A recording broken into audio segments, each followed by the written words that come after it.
Salam sehat rekan-rekan mahasiswa Universitas Bakti Kencana sekalian. Salam sejahtera bagi kita semua. Assalamualaikum warahmatullahi wabarakatuh.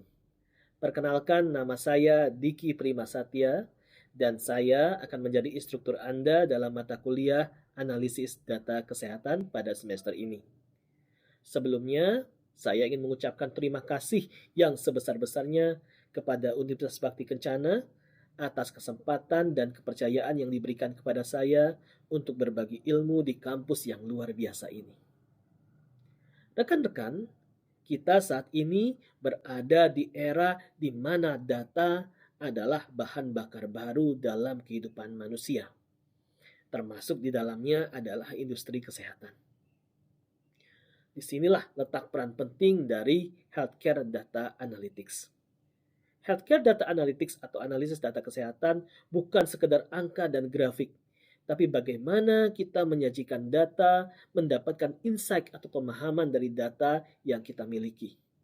Dan ini adalah kunci bagi kita untuk meningkatkan kualitas pelayanan kesehatan, meningkatkan kualitas penelitian di bidang kesehatan, mengoptimalkan operasional rumah sakit, maupun fasilitas kesehatan lainnya, hingga memprediksi tren penyakit dan tren pengobatan di masa depan secara akurat.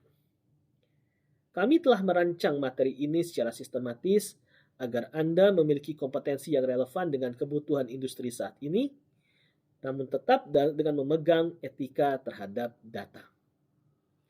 Kami menyusun materi ini terkait satu sama lain, oleh karena itu, saya sangat menekankan agar Anda menyimak seluruh materi, jangan sampai ada yang terlewat, baik teks maupun presentasi yang disediakan, menonton video instruksional, dan mengikuti arahan dalam video dalam bentuk latihan-latihan secara seksama hingga selesai, sehingga nantinya Anda akan memiliki pemahaman yang utuh terhadap seluruh konten ini sebagai modal utama bagi Anda dalam menyelesaikan tugas di akhir perkuliahan.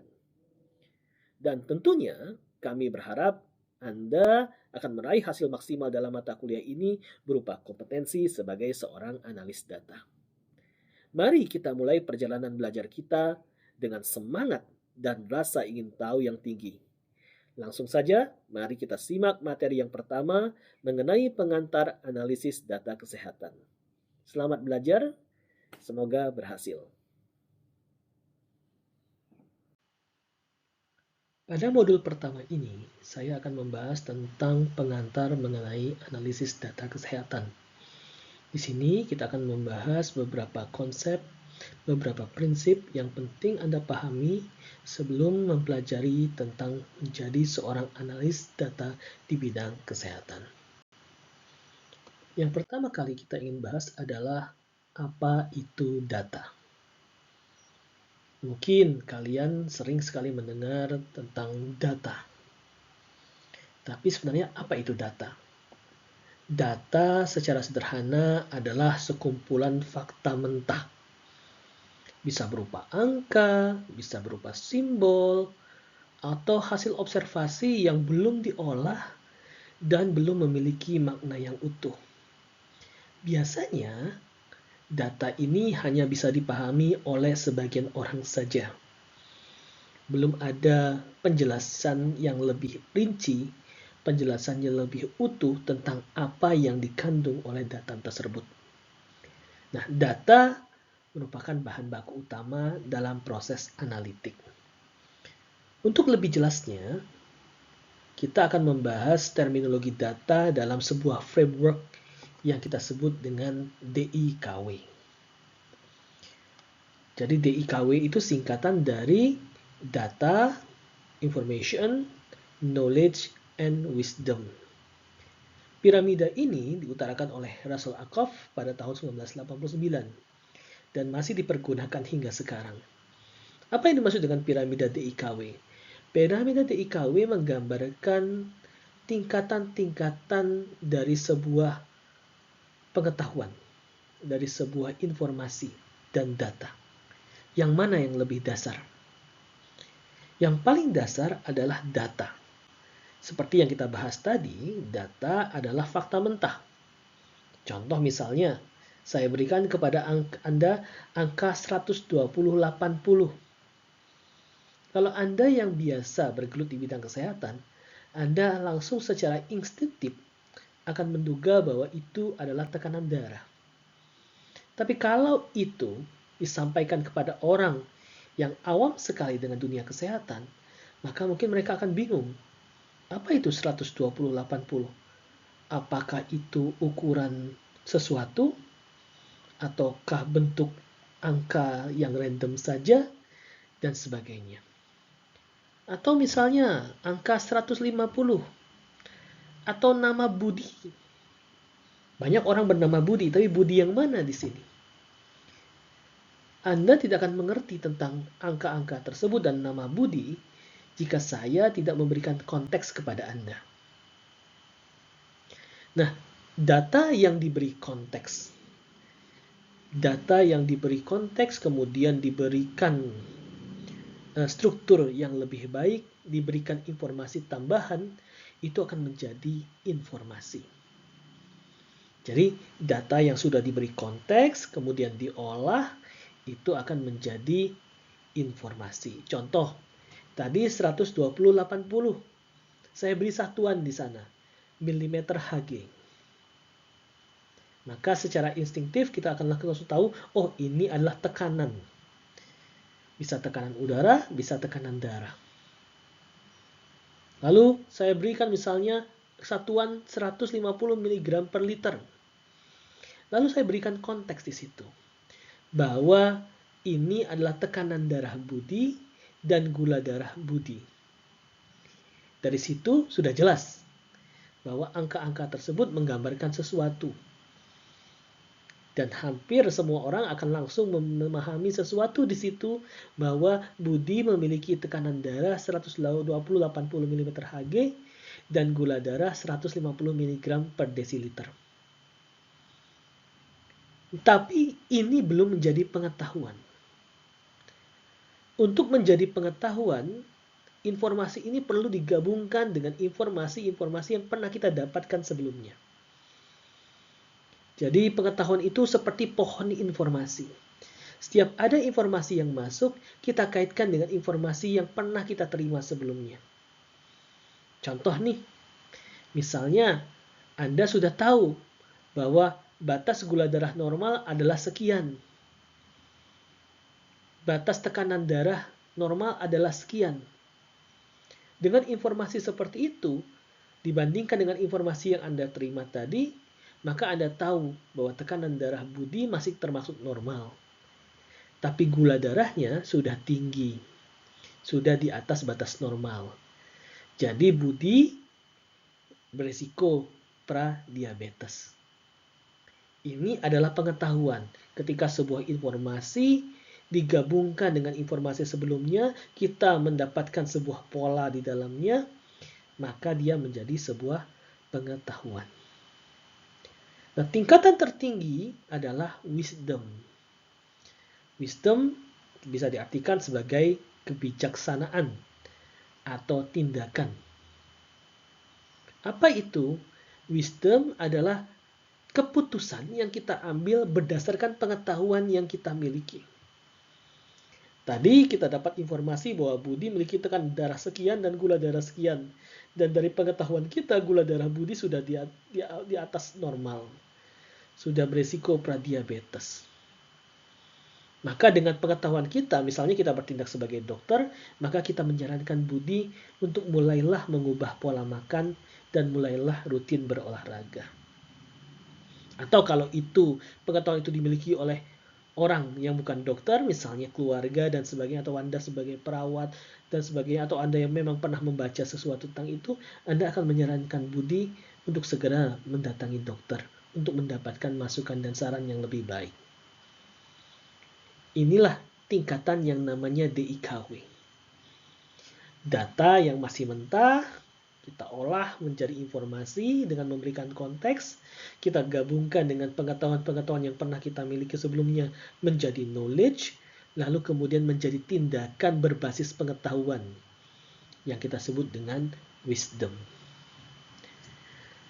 Nah, mungkin dengan cerita tentang DIKW ini saya harap Anda mendapatkan gambaran tentang bagaimana hubungan antara sebuah tindakan dengan sebuah data. Sekarang kita bahas tentang klasifikasi data. Data bisa diklasifikasikan pertama berdasarkan format atau strukturnya. Secara format atau strukturnya, kita kenal ada dua jenis data. Ada data terstruktur, ada data tidak terstruktur, tiga jenis data. Ada data terstruktur, ada data tidak terstruktur, dan ada data semi terstruktur. Apa bedanya? Ketika saya berbicara seperti ini, atau ketika Anda membaca sebuah tulisan, dan itu dijadikan sebagai sebuah data, maka datanya adalah data tidak terstruktur. Tapi ketika kemudian saya format ini menjadi sesuatu dalam bentuk tabel, saya format dalam bentuk sebuah hubungan sebab akibat dan sebagainya, maka data tersebut menjadi data terstruktur. Data yang tidak terstruktur tidak bisa langsung diolah oleh komputer. Biasanya membutuhkan proses manual atau proses semi otomatis untuk diubah menjadi sesuatu.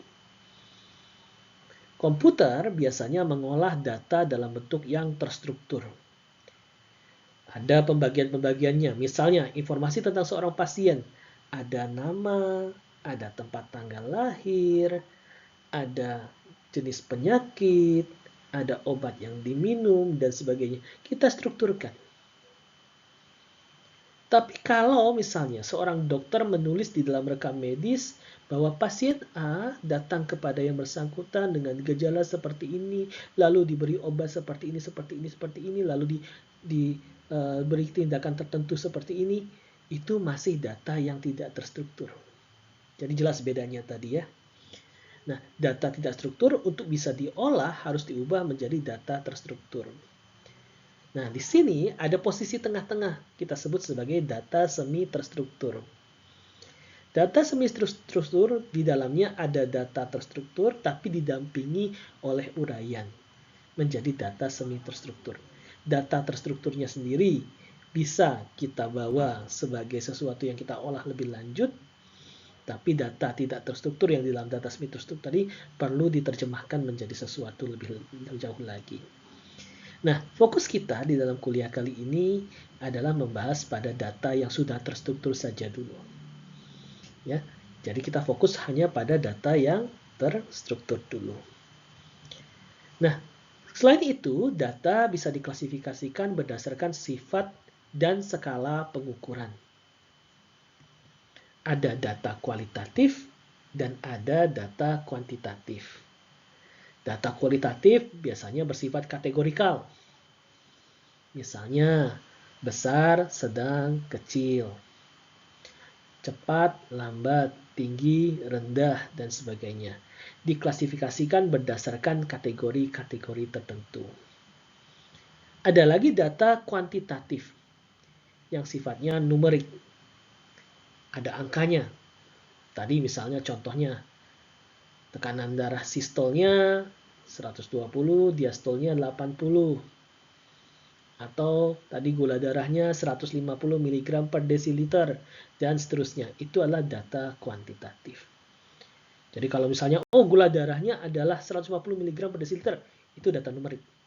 Tapi, gula darahnya di atas normal, itu kategorikal. Jelas ya? Lalu kemudian, kita akan melihat lebih jauh lagi. Contoh-contoh data terstruktur. Tadi sempat saya singgung, data terstruktur adalah data yang sangat rapi, memiliki baris dan kolom yang jelas, mudah diolah oleh Excel atau SQL. Contoh, ada sebuah tabel tadi berisi data pasien, ID, nama, umur, tanggal masuk, dan sebagainya. Lalu ada data tidak terstruktur, data yang tidak memiliki format baku. Contohnya, catatan bebas perawat ya tentang tindakan keperawatan yang dilakukannya, rekaman suara atau rekaman video, email yang kita sering tulis, foto rongsen, video, gambar, suara, foto rongsen, dan sebagainya. Itu adalah data yang tidak terstruktur. biasanya membutuhkan upaya manual dan semi-manual atau berbantuan AI untuk menganalisis. Contoh foto rongsen. Foto rongsen dari seorang pasien. Oh, ternyata dari foto rongsennya terlihat fenomena seperti ini, suspek TB. Itu tidak bisa langsung dilakukan oleh komputer tanpa bantuan AI misalnya untuk menganalisis. Karena bagaimana AI mengenali pola, bagaimana komputer mengenali pola tersebut? Sangat-sangat tidak terstruktur. Tapi kalau diberikan langsung kepada manusia, kepada pakar, dia langsung paham. Oh, ini adalah foto rongsen dari seorang pasien suspek TB, misalnya. Nah, di sini terlihat bahwa kemampuan manusia sebenarnya dalam mengolah data itu jauh lebih tinggi daripada komputer. Komputer hanya bisa mengolah data terstruktur. Sedangkan manusia bisa mengolah data tidak terstruktur. Ada pekerjaan yang lebih tepat dikerjakan komputer, ada pekerjaan yang lebih tepat dikerjakan manusia. Jadi jangan takut dengan keberadaan komputer ya. Komputer memang baik melakukan hal-hal tertentu, misalnya hal yang terstruktur, hal yang berulang, hal yang sudah jelas aturannya, dan sebagainya. Tapi di sisi komputer tadi dibutuhkan manusia. Manusia seperti apa? Yang punya pengetahuan. Jadi peran manusia bukan mengerjakan sesuatu yang repetitif. Serahkan itu pada komputer. Tapi peran manusia adalah bagaimana mengimplementasikan pengetahuan, menambah pengetahuan, dan kemudian mewujudkannya menjadi kebijaksanaan atau wisdom. Lalu tadi kita sempat singgung sekilas tentang data semi terstruktur. Apa itu data semi struktur? Ini gabungan keduanya. Tidak berbentuk tabel yang ketat, ada tabel-tabel tapi di dalamnya masih ada uraian. Di dalam kolom-kolomnya. Masih ada penanda untuk memisahkan elemen dan sebagainya. Misalnya ya contoh ada kolom-kolom lalu kemudian ditambah catatan. Nah itu berarti jadi menjadi semi struktur. Catatannya sendiri tidak terstruktur tapi data-data kolom di dalamnya yang kuantitatif maupun kualitatif masih sudah dalam bentuk terstruktur. Atau kalau dalam dunia komputer, dalam dunia teknologi informasi, kita kenal ada format misalnya format JSON, format XML. Inilah contoh bentuk yang merepresentasikan data yang semi terstruktur. Oke. Tadi seperti kita singgung, kita akan lebih fokus kepada data terstruktur terlebih dahulu yang lebih mudah untuk Anda pelajari dan lebih mudah untuk kita olah.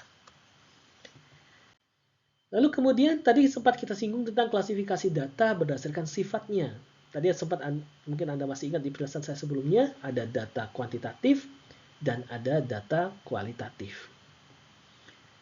Data kualitatif adalah data yang berupa teks, label, atau kategori.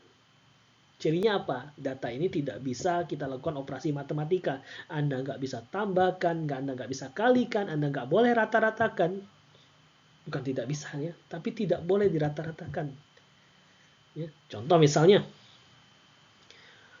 golongan darah.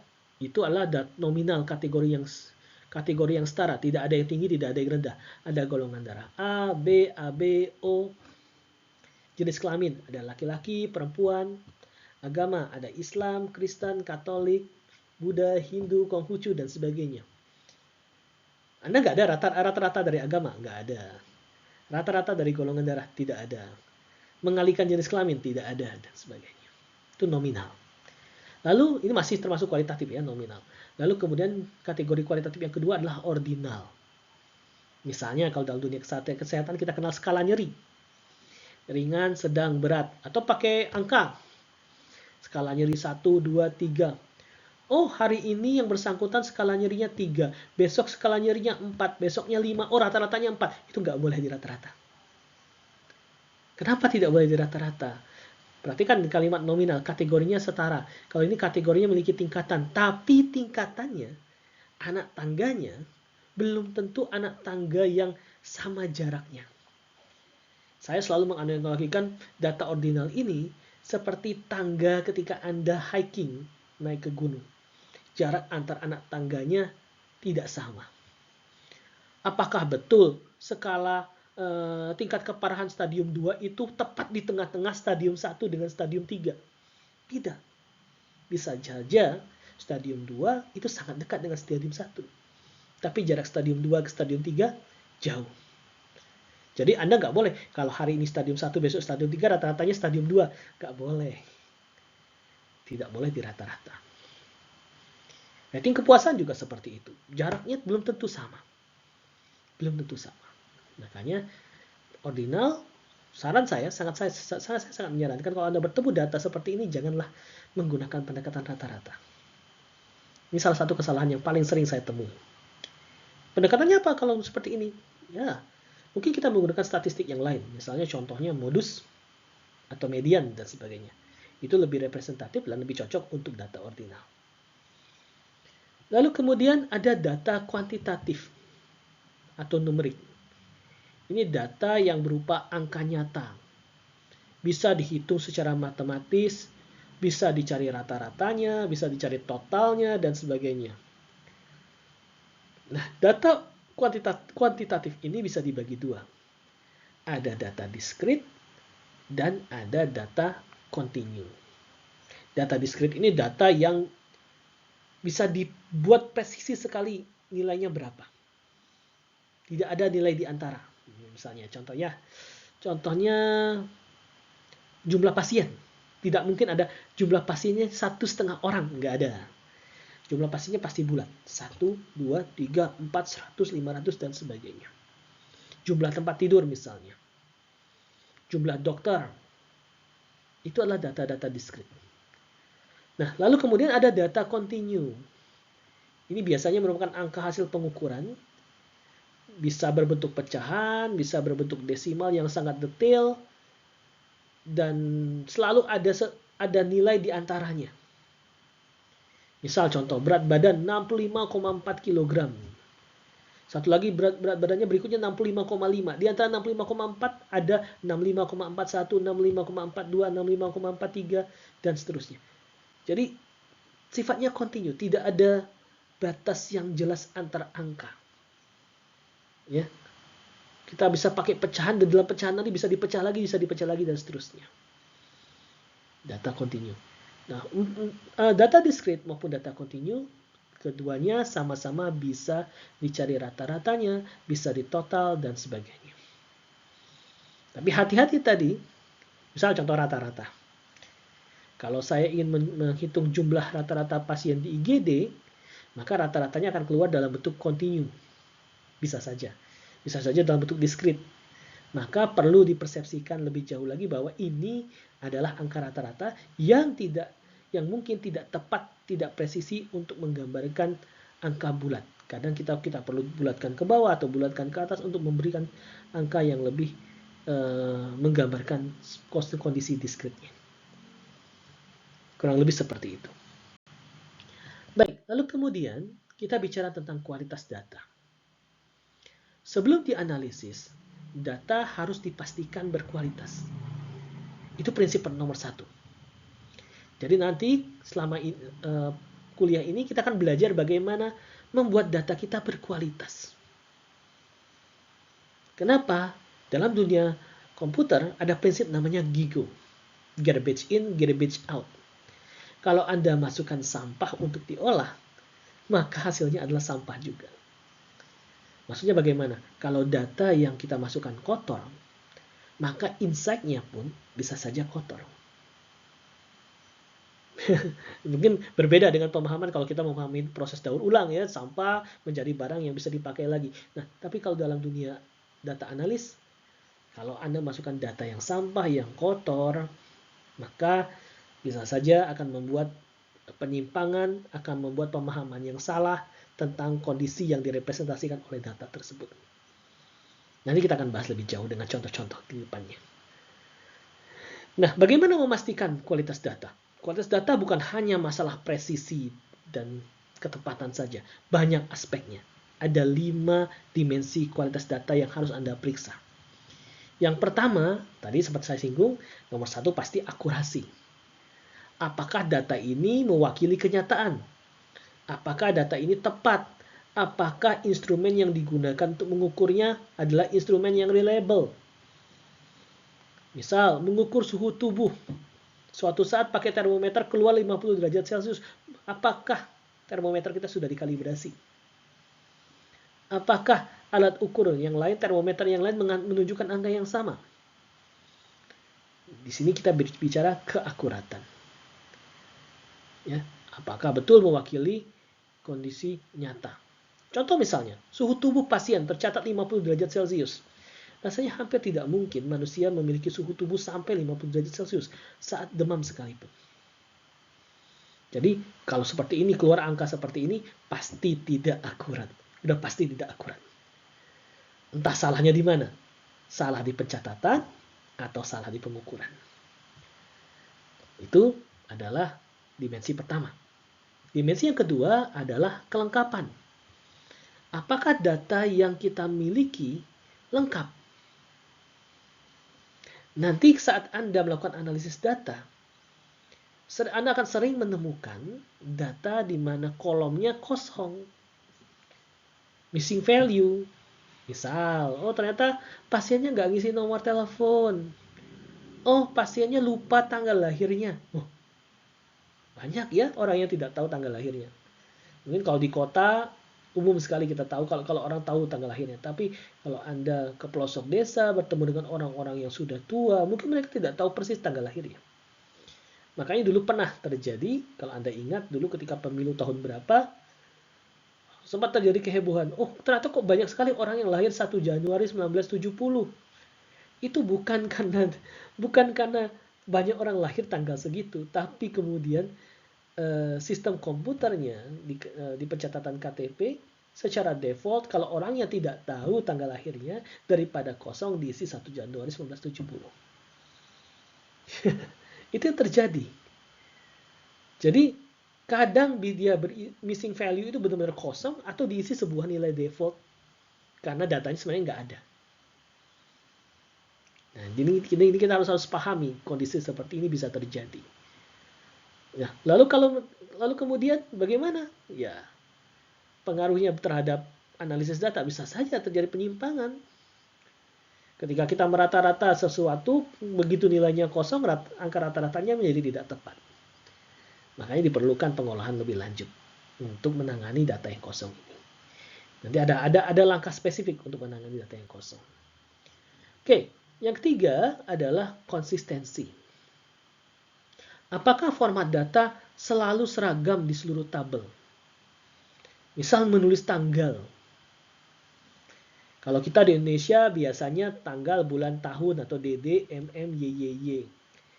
Tapi kalau Anda lihat komputer, ya komputer kadang-kadang menulisnya dengan format MM, DD, YYY. Atau kalau kami di dunia database, kalau kami menggunakan database MySQL misalnya, formatnya selalu YYY, MM, DD. Ya, jadi beda negara, beda komputer, beda alat, itu bisa menyajikan format data yang berbeda. Ya, format data yang berbeda. Kalau kami di dunia komputer, kenapa tadi? Di dunia komputer biasanya tahun, bulan, tanggal. Karena lebih mudah untuk diurutkan. Kalau diurutkan, orang akan mengurutkan tahun dulu, bulan, baru tanggal. Jadi kalau saya punya seperti itu, saya tinggal short, hasilnya akan tepat. Nah, tapi kalau di Indonesia kita biasa tanggal, bulan, tahun. Tapi kalau Anda lihat tanggal di Amerika misalnya, di USA, di mereka terbiasa sekali bulan dulu, tanggal, tahun. Nah, kejadian yang seperti ini berpengaruh terhadap konsistensi. Belum lagi kebiasaan menyingkat misalnya. Misal sekarang tanggal 24 Februari 2026. Ada yang menulisnya 24/02/2026, tapi ada yang menulis 24 Februari 2026, ada yang menulisnya 24 Feb 2026. Ini saja sudah jadi masalah, tidak konsisten penulisannya. Nah, kualitas data yang keempat adalah ketepatan waktu. Data itu punya nilai waktu. Data itu punya nilai waktu. Jadi data itu bisa saja suatu saat menjadi obsolete karena ada data yang lebih baru. Data stok obat bulan lalu itu mungkin tidak relevan untuk keputusan hari ini. Karena hari ini kita punya stok yang berbeda. Kalau saya mau hitung keuntungan sebuah toko, Saya pakai harga jual hari ini atau harga jual saat barang itu dilepas? Tentu harga jual saat barang itu dilepas. Nggak valid kalau saya menggunakan harga jual hari ini. Karena saat barang itu dilepas, harga jualnya plus harga belinya itulah keuntungannya, bukan harga jual yang sekarang. Karena sekarang harga jual sekarang barangnya udah nggak ada. Nah, jadi di sini menunjukkan data itu punya unsur waktu di dalamnya. Ada data-data lama kadang bisa kita gunakan kalau untuk melihat tren dan sebagainya. Tapi pada saat kondisi tertentu, pada pertimbangan-pertimbangan tertentu, data lama harus kita abaikan karena sudah ada data yang lebih baru. Jadi harus lihat case by case. Kadang ada data lama yang bisa digunakan, kadang data lama harus langsung digantikan dengan data baru. Tapi yang intinya adalah data memiliki unsur waktu di dalamnya. Lalu kemudian, yang terakhir pasti adalah validitas. Apakah data mengikuti aturan yang ditetapkan? Data itu hanya boleh ada sesuai aturannya. Misal, umur pasien, nggak ada umur yang negatif. Kalau keluar umur negatif pasti salah tuh datanya. Tadi sama, suhu tubuh manusia rasanya tidak mungkin di atas 50 derajat Celcius. Kalau di atas 50 pasti sudah salah itu pengukurannya. Nah, jadi ada business rules-nya. Tekanan darah maksimal tuh sekian, nggak pernah ada tekanan darah di bawah sekian. Minimal tuh sekian, nggak akan pernah ada tekanan darah di bawah sekian misalnya. Anda bisa buat seperti itu, ada business rules-nya. Ya. Nah, apakah data tersebut sudah mematuhi rules-rules tersebut? Nah, jadi sebagai seorang analis data, Anda harus pahami rules apa saja yang berlaku di dalam domain Anda, rules apa saja yang berlaku di dalam konteks data tersebut, itu harus dipelajari terlebih dahulu oleh seorang analis data. Nah, tadi, sebuah data hanya bisa diolah setelah Anda paham struktur datanya, Anda paham rentang nilainya, Anda paham business rules-nya, dan sebagainya. Oke, baik. Sekarang, apa itu analisis data kesehatan? Analisis data kesehatan adalah proses di mana kita menggunakan datanya sendiri sebagai bahan baku, teknik statistik, algoritma. Mungkin nanti Anda mungkin tidak akan menyentuh sisi yang ini, tapi tahapan lebih lanjut dari analisis data adalah menggunakan algoritma dan visualisasi. Jadi data tadi diolah dengan teknik statistik, diolah dengan algoritma, diberikan visualisasi untuk mengolah data tadi menjadi wawasan yang dapat ditindaklanjuti. Jadi wawasan, insight yang dapat ditindaklanjuti. Nah, karena kita bicara analisis data kesehatan, maka datanya adalah data medis, data kesehatan, data penelitian di bidang kesehatan, dan sebagainya. Nah, wawasan itu kata lain dari knowledge. Jadi data ini diharapkan menjadi knowledge, wawasan, insight. Tapi kemudian bukan hanya berhenti sampai di insight, diharapkan dapat ditindaklanjuti, berarti menjadi wisdom. Jadi harapannya dengan proses analisis ini menggunakan teknik statistik, algoritma tadi, data tadi tidak menjadi mentah saja, dia menjadi informasi. Informasi ini kemudian menjadi pengetahuan, lalu pengetahuan ini terejawantahkan menjadi wisdom. Jadi tujuannya bukan sekedar membuat laporan, tujuannya wisdom, tujuan akhirnya. Agar kualitas perawatan pasien, efisiensi operasional fasilitas kesehatan, biaya layanan, dan sebagainya bisa ditekan, dan sebagainya. Kualitas meningkat, efisiensi meningkat, biaya layanan bisa ditekan. Itu tujuan utamanya. Jadi, kalau boleh saya simpulkan, tujuan utama analis data adalah mengubah data menjadi wisdom. Tapi tadi ada piramida di IKW-nya. Data jadi informasi dulu, kita berikan konteks, informasi digabungkan dengan pengetahuan kita miliki menjadi pengetahuan, lalu menjadi sesuatu yang dapat ditindaklanjuti atau wisdom. Oke, itu analisis data kesehatan. Nah, sekarang kita bicara teknik analisisnya. Menurut Gartner, ada 4 tingkatan analisis, 4 teknik atau tingkatan analisis. Dari yang paling rendah adalah analisis deskriptif. Lalu naik menjadi analisis diagnostik. Naik lagi menjadi analisis prediktif. Naik lagi menjadi analisis preskriptif. Di kuliah kali ini, kita akan berhenti sampai analisis deskriptif.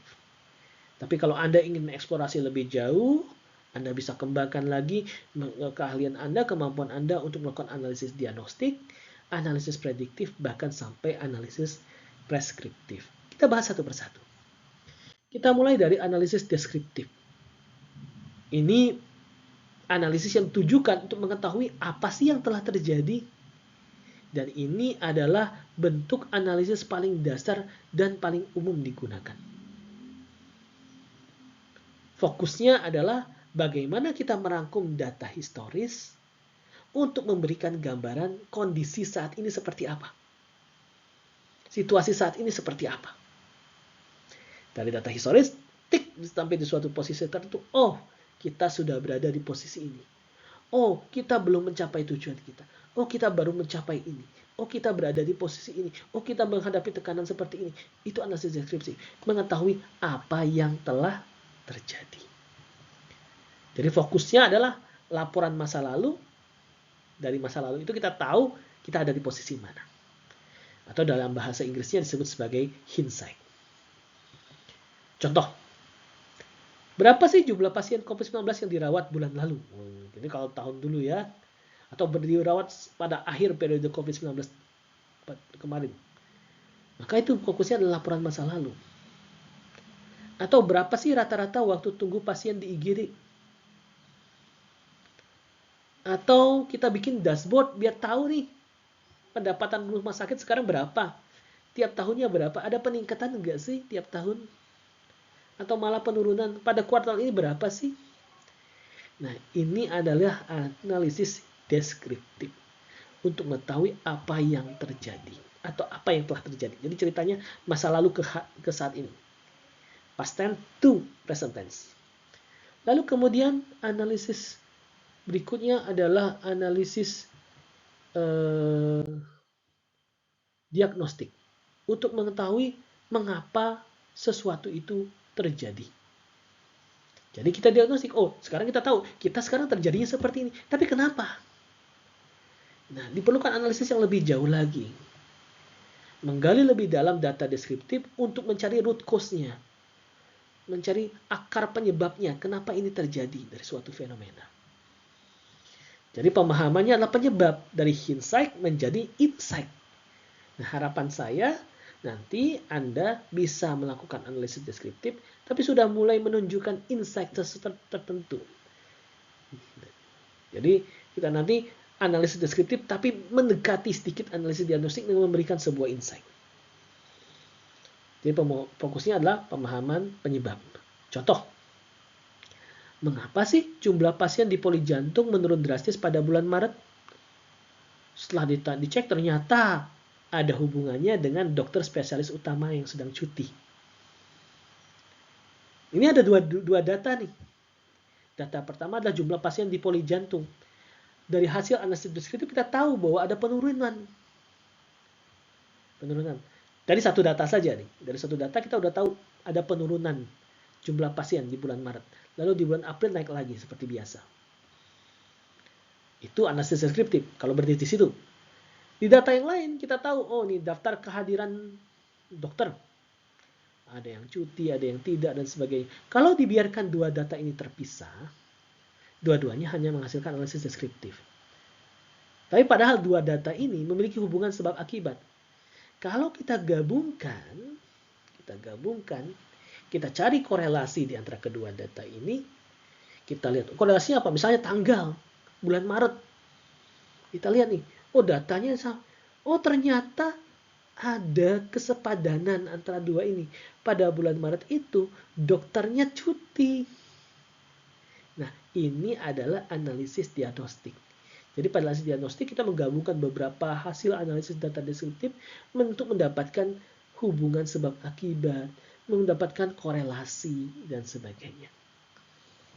Atau contoh lagi misalnya, mengapa sih terjadi lonjakan infeksi pasca operasi di ruang bedah A? Kita cari nih, kenapa ya? Digali lebih jauh. Apakah ada inspeksi nosokomial atau sepertinya dan sebagainya? Apakah ada kesalahan prosedur dan sebagainya? Itu perlu kita gali lebih jauh lagi. Nah, toolsnya apa? Di Microsoft Excel atau di spreadsheet lain misalnya seperti Google Sheet, ada pivot table, ada correlation analysis, dan sebagainya. Kalau Anda nanti suatu saat menggunakan tools yang lebih advance lagi, misalnya SQL, ada drill down queries, atau kalau Anda menggunakan SPSS dan sebagainya, atau tools statistik yang lain, Anda bisa melakukan analisis korelasi, analisis variance, ANOVA, dan sebagainya. Nah, di sini ada beberapa data yang sepertinya terpisah, tapi ketika dianalisis ternyata punya korelasi satu sama lain. Nah, ini kita sebut sebagai analisis diagnostik. Level berikutnya adalah analisis prediktif. Kalau analisis deskriptif dan diagnostik masih bicara masa lalu, sekarang kita bicara masa depan. Memprediksi sesuatu. Memprediksi tapi tentu informed prediction. Prediksi yang berwawasan. Prediksi yang didasarkan pada informasi. Bukan hanya tebak-tebak buah manggis. Ya. Jadi dia adalah informed prediction. Prediksi yang didasarkan pada informasi, didasarkan pada sebuah pola tertentu, sehingga kita tahu apa yang mungkin terjadi. Jadi di sini kita gunakan model statistik, atau kalau di zaman sekarang sudah ada teknologi namanya machine learning untuk memperkirakan kejadian di masa depan berdasarkan pola di masa lalu. Ya. Fokusnya adalah foresight. Kalau tadi hindsight, insight, sekarang foresight. Memperkirakan masa depan. Forward itu artinya ke depan. Sight itu pandangan, jadi memandang ke depan, memperkirakan masa depan. Contoh, kita memprediksi pasien mana sih yang berisiko tinggi masuk kembali ke rumah sakit readmission dalam 30 hari. Kita lihat dari trennya. Oh, ternyata pasien dari penyakit ini, penyakit X, itu yang berisiko tinggi masuk kembali ke rumah sakit. Dari mana taunya? Dari melihat masa lalu. Tapi kita lihat polanya dulu, trennya. Kalau biasanya kalau yang seperti ini akan kembali lagi.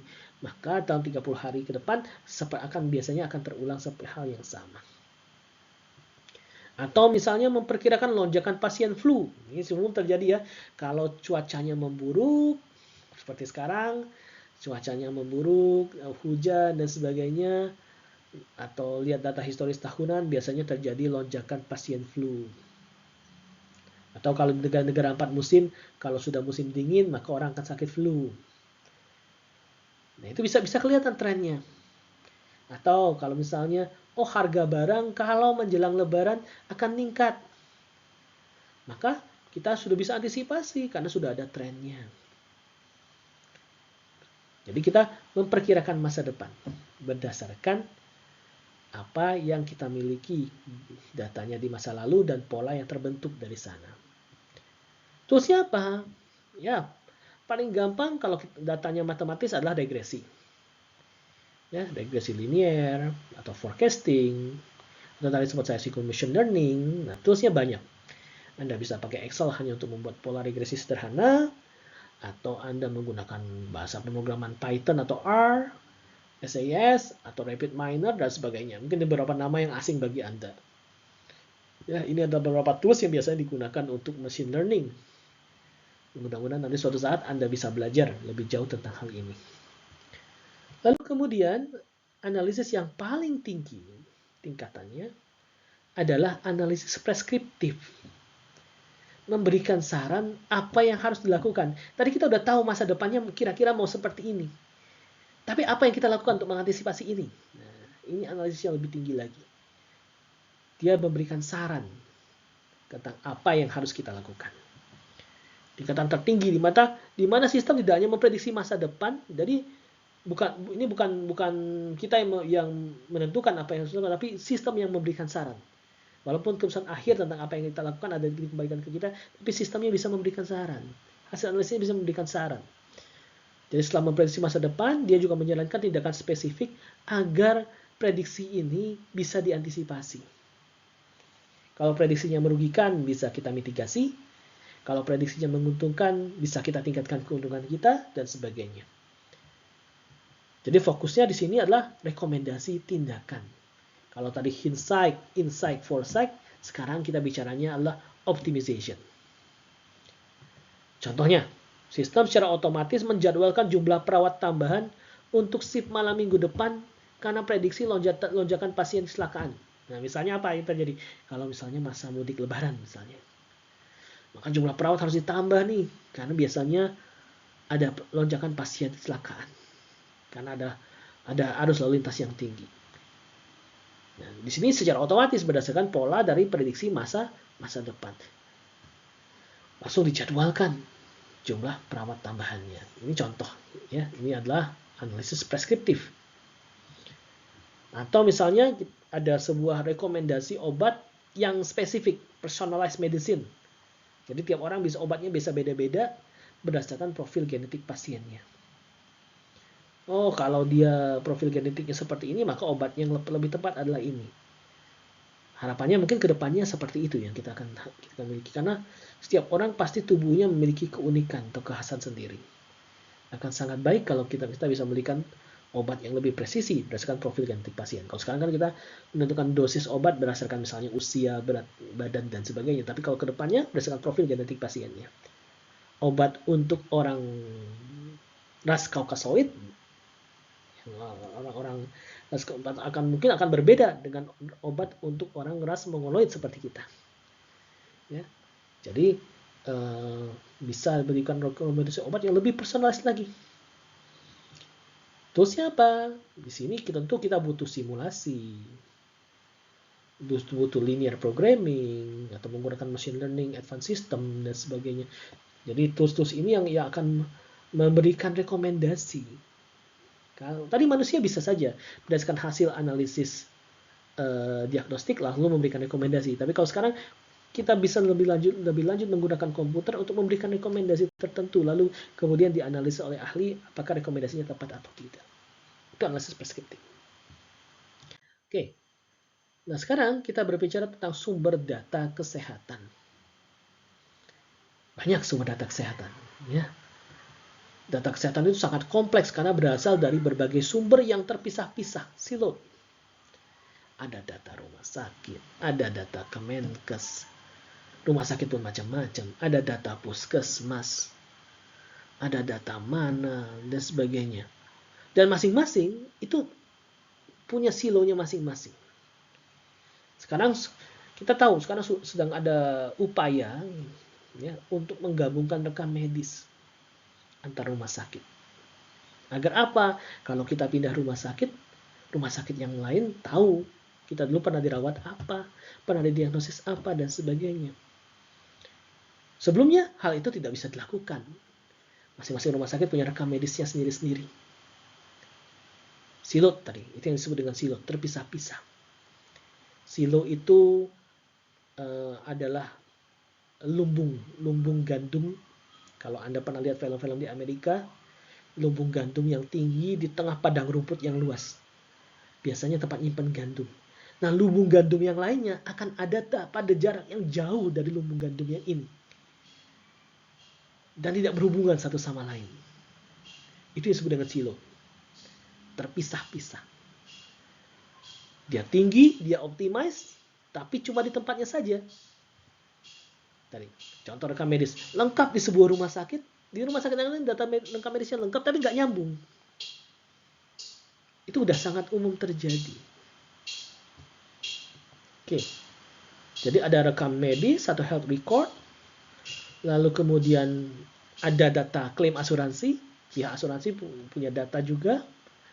Ada data administratif dan operasional, data administratif di rumah sakit, data operasional di rumah sakit, data keuangan, dan sebagainya. Lalu kemudian ada lagi data dari si pasiennya sendiri yang dihasilkan oleh pasien atau patient generated health data. Sekarang sangat marak orang menggunakan jam tangan pintar, smartwatch, yang bisa ukur tekanan darah, bisa ukur denyut jantung, dan sebagainya. Itu data. Ya. Jadi sumber data kesehatan itu macam-macam, banyak sekali. Rekam medis sebagai sumber data yang paling kaya berisi riwayat klinis pasien.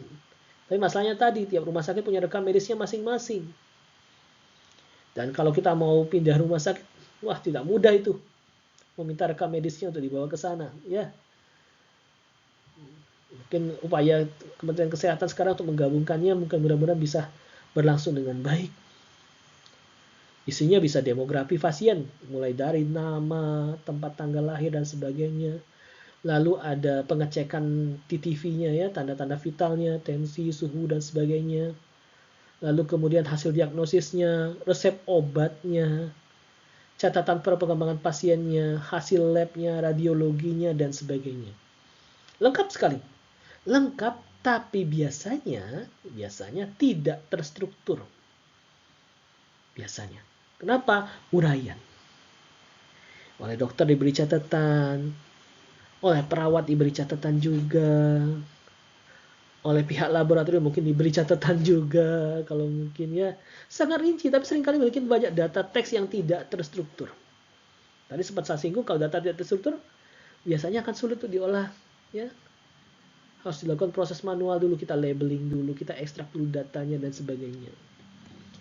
Lalu tantangan berikutnya tentang health record, ada yang sudah elektronis pakai sistem, pakai komputer. Walaupun dapat komputer belum tentu terstruktur ya. Walaupun sudah pakai komputer belum tentu terstruktur, bisa saja yang disimpan cuma catatan. Sama seperti kita nulis di Word dan sebagainya ya, hanya catatan saja. Belum terstruktur. Ya, jadi sesuatu yang menggunakan komputer belum tentu pasti terstruktur, belum. Bisa saja datanya tidak terstruktur atau semi terstruktur. Jadi yang kalau rekam medisnya pakai yang sudah elektronik. Ya, yang lebih sulit lagi kalau rekam medisnya masih berupa dokumen fisik. Bagaimana kita mau olah, mau analisis datanya kalau dokumennya masih berupa dokumen fisik? Harus ditransformasikan dulu menjadi dokumen elektronik. Dari dokumen elektronik lihat dulu ini masih sudah terstruktur atau belum. Kalau belum terstruktur, distrukturkan. Dan itu prosesnya biasanya sangat time consuming, resource demanding, sangat menghabiskan waktu dan membutuhkan sumber daya yang besar. Mengubah data tidak terstruktur tadi menjadi data terstruktur. Lalu tadi tentang klaim asuransi. Data yang dihasilkan saat rumah sakit menagih pembayaran ke pihak pembayar, biasanya salah satunya bersumber dari rekam medis, tapi biasanya pihak asuransinya minta lebih distrukturkan lagi, agar lebih mudah bagi mereka melakukan analisis. Ya, biasanya ada kode diagnosis, ada biaya perawatan, tanggal pelayanan, obat yang diberikan, dan sebagainya. Biasanya lebih terstruktur daripada rekam medis. Karena tadi kebutuhan asuransi agar mempercepat proses klaim. Ya. Nah, tadi sifatnya lebih terstruktur, lebih terstandar, tapi biasanya beberapa detail sudah hilang. Kenapa? Pihak asuransi tidak membutuhkan beberapa informasi tertentu. Misalnya, demografi pasien. Mungkin tidak semua demografi diberikan. Cukup nama, tempat tanggal lahir, dan sebagainya. Tapi demografi yang lain mungkin tidak perlu diberikan. Karena mereka juga nggak concern tentang demografi itu. Ya, atau misalnya catatan dari dokternya mungkin tidak selengkap itu. Cukup diagnosisnya, titiknya, diagnosis penyakitnya apa, X penyakitnya. Dia nggak perlu penjelasan detail, misalnya X-nya itu X yang seperti apa, nggak.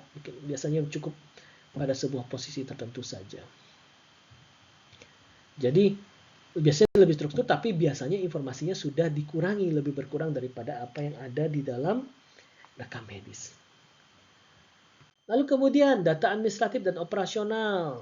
Tiap rumah sakit, tiap apotek, tiap puskesmas, itu pasti punya data non-klinis. Apa contohnya? Misalnya jadwal dokter, inventaris obat, data SDM, data penggajian, data survei kepuasan pasien, dan sebagainya. Data ini biasanya sifatnya non-klinis, ya, tapi ada, dan kadang-kadang perlu untuk bisa dikaji lebih jauh lagi. Sifatnya biasanya sudah lebih terstruktur, mirip dengan data bisnis pada umumnya, ya, seperti karena rumah sakit pasti dikelola secara profesional, maka biasanya data administratif operasionalnya akan lebih rapi ketimbang data rekam medis tadi. Oke, lalu tadi sempat kita singgung tentang PGHD, Patient Generated Health Data. Inilah data yang dibuat sendiri oleh pasien di luar rumah sakit. Mungkin dia ngukur sendiri pakai tensimeter, dia ngukur sendiri pakai termometer atau pakai jam pintar dan sebagainya. Ya, atau dari aplikasi diet dan sebagainya. Ini adalah data yang berada di luar sistem formal. Ya, tapi kadang-kadang penting ini. Kenapa? Misalnya Anda menghubungi dokter lewat platform online, ya, misalnya Halodoc, Halo Dokter dan sebagainya. Anda cerita, dok, tadi saya ukur ternyata tensi saya sekian dan sebagainya. Secara tidak langsung berarti ukuran itu sudah ada di dalam diri pasien tadi sebagai patient generated health data yang baru kemudian diberikan kepada beberapa dokter misalnya meminta pasiennya secara rutin melakukan pengukuran terhadap tanda-tanda vital yang bersangkutan lalu dicatat lalu diberikan kepada dokter. Kadang-kadang itu terjadi. Ini juga adalah patient generated health data. Sifatnya karena secara rutin dilakukan, apalagi kalau tadi pakai smartwatch ya, tiap jam sekali atau setengah jam sekali, secara real time dicatat beberapa tanda-tanda vital yang bersangkutan. Ini datanya kan sangat banyak.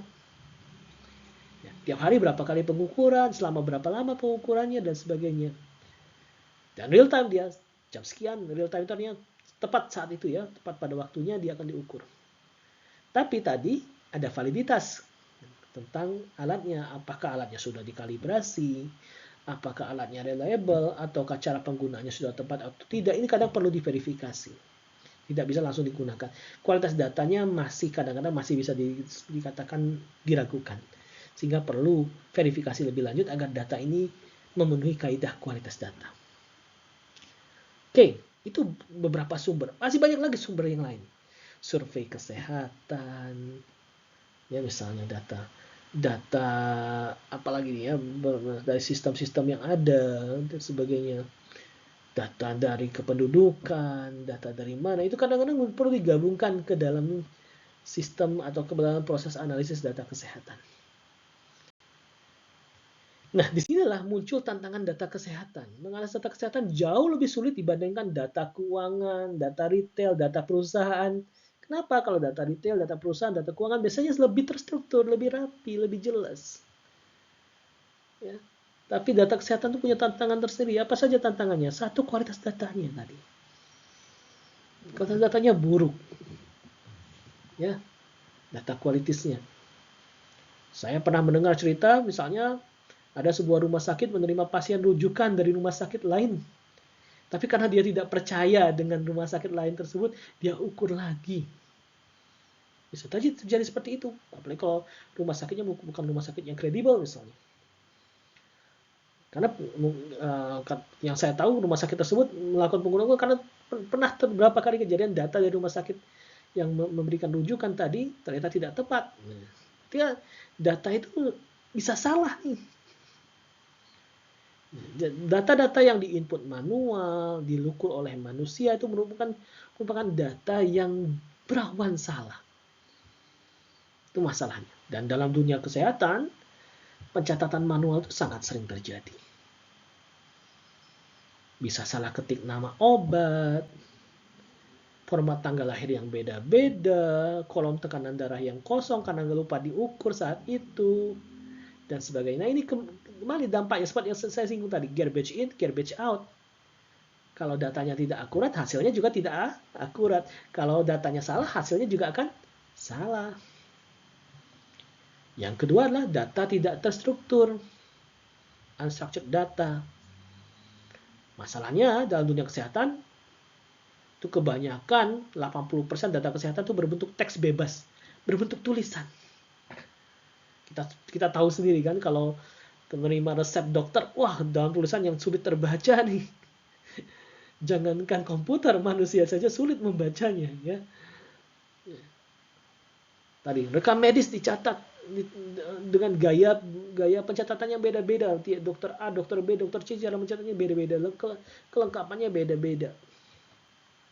Belum lagi banyak alat-alat yang menangkap gambar, misalnya rongsen, menangkap suara, menangkap denyut jantung dan sebagainya. Ya, gambar, suara dan sebagainya yang cenderung tidak terstruktur. Atau Anda terima misalnya Anda tes lab, terimanya dalam bentuk PDF, bukan dalam bentuk Excel. Ya, kalau Excel atau spreadsheet ya gampang, Anda tinggal olah. Tapi kalau dalam bentuk PDF ya harus diubah dulu menjadi bentuk yang bisa diolah lebih lanjut. Contoh nih, catatan dokter berbunyi, pasien terlihat cemas menyangkal nyeri dada. Sulit tuh mau diangkain, apa yang mau diangkat di situ ya? Untuk dianalisis oleh spreadsheet. Cemas itu seperti apa? Nyeri dada itu mau dicatatnya seperti apa dan sebagainya. Itu tantangan data kesehatan. Tantangan yang berikutnya adalah interoperabilitas. Tadi sempat saya singgung tentang silo. Masalahnya, sistem di rumah sakit, di puskesmas, di dokter, di apotek itu bukan sistem yang terhubung satu sama lain. Ya. Kadang di puskesmas atau di rumah sakit pemerintah diminta mencatat menggunakan sistem A, menggunakan sistem B, menggunakan sistem C, yang sistemnya itu nggak nyambung satu sama lain. Dicatat saja. Ya, kadang-kadang saya pernah mendengar ada yang mengatakan kalau di puskesmas capeknya adalah melakukan pencatatan data karena banyak banget sistem yang harus diisi dari Kementerian Kesehatan dan sebagainya. Ya tadi, karena apa? Sistemnya belum padu, belum terintegrasi satu sama lain. Tapi saya sudah mendengar juga beberapa upaya untuk melakukan integrasi ini. Semoga sukses ke depannya. Karena penting sekali, ya. Tadi data laboratorium ada di sistem A, data resep obat ada di sistem B, data bed occupancy atau ketersediaan tempat tidur di sistem yang lain. Dan nggak terhubung satu sama lain. Ketika kita butuh menganalisis hubungan keduanya, analisis harus melakukan proses manual dengan menggabungkannya. Download tadi. Ya, download dari sistem apa digabungkan. Dan proses itu memakan waktu. Oke. Berikutnya, masalah yang lain adalah privasi dan keamanan. Data medis itu data privat. Kita tahu bahwa kerahasiaan informasi pasien itu sangat penting dalam dunia kesehatan. Data kesehatan data yang sangat sensitif. Ya. Bahkan kalau tokoh-tokoh penting dunia, presiden-presiden penting dunia itu bahkan maaf ini, ya, kotorannya pun diselamatkan. Kotorannya pun disimpan sendiri agar tidak bisa dianalisis oleh orang luar. Jadi kalau dia berkunjung ke sebuah negara, dia nggak bisa buang air sembarangan. Ya, ditampung sendiri oleh ajudannya untuk dibawa pulang ke negaranya. Karena takut. Takut apa? Begitu ini dianalisis ketahuan. Oh, presiden negara ini, kepala negara ini itu punya penyakit ini. Dan itu akan menjadi sesuatu, menjadi bumerang. Itu contoh ekstrimnya. Di data kesehatan, data yang sangat sensitif. Mengandung nama pasien, mengandung umur, mengandung penyakit. Ya, kadang kita sendiri tahu kalau kita punya penyakit, malu untuk cerita ke orang kadang, ya. Nah, dan ada regulasinya yang mengatur ini. Aturan ketat. Kalau di Indonesia kita punya undang-undang PDP. Kalau di Amerika ada undang-undang HIPAA menjadi standar de facto dari kerahasiaan data medis. Nah, dampaknya di sini analisis tidak boleh data analis tidak boleh sembarangan melihat nama atau alamat pasien. Data harus diubah. Nanti kita akan bahas tentang etika data lebih jauh di pertemuan berikutnya. Dan ini akan menambah langkah kerja dalam proses analisis data yang kita lakukan. Oke. Lalu yang terakhir, permasalahan yang terakhir adalah variasi terminologi medis. Ya, dalam dunia kesehatan kita tahu ya, penyakit bisa punya banyak nama, obat bisa punya banyak nama, tindakan bisa punya banyak nama, bisa ditulis dengan banyak cara, dan sebagainya. Contoh misalnya heart attack, serangan jantung, myocardial infarction, MI, dengan kebiasaan menyingkat-nyingkat ya. Nah, ini kebiasaan yang juga sering terjadi di beberapa domain, baik domain kesehatan maupun domain yang lain. Jadi sesuatu yang sama disebut dengan nama yang berbeda, itu juga menjadi tantangan dalam analisis data. Jadi nanti Anda kadang-kadang harus menyamakan beberapa informasi ini agar tidak dipisahkan. Misal nih, ada data mahasiswa, universitasnya apa? Ada yang nulisnya Universitas Bakti Kencana, ada yang nulisnya Unif Bakti Kencana, ada yang nulisnya BKU, ada yang nulisnya UBK. Padahal ini identitas yang sama. Ketika kita mau rekap berapa mahasiswa UBK yang ada di sebuah tempat, bisa terpisah-pisah gara-gara nama yang berbeda-beda ini. Ini yang jadi masalah. Jadi nanti salah satu tugas kita sebagai analis data adalah melakukan penyeragaman data ini. Kalau sesuatu yang sama harus ditulis dengan tulisan yang sama. Harusnya seperti itu. Agar lebih mudah dianalisis. Dan analis data harus melakukan standarisasi agar komputer membacanya sebagai satu kategori yang sama. Baik, demikianlah penjelasan saya mengenai beberapa konsep, beberapa tantangan yang dihadapi dalam proses analisis data kesehatan. Dan penjelasan saya pada pertemuan pertama ini akan menjadi bekal yang sangat penting bagi kita untuk bisa melakukan proses analisis data kesehatan yang lebih baik lagi ke depannya. Baik, kita akhiri pertemuan pertama kita kali ini untuk modul pengantar analisis data kesehatan. Saya ucapkan terima kasih dan saya minta Anda melanjutkan untuk menyimak di materi yang kedua yang akan membahas tentang etika data. Selamat belajar.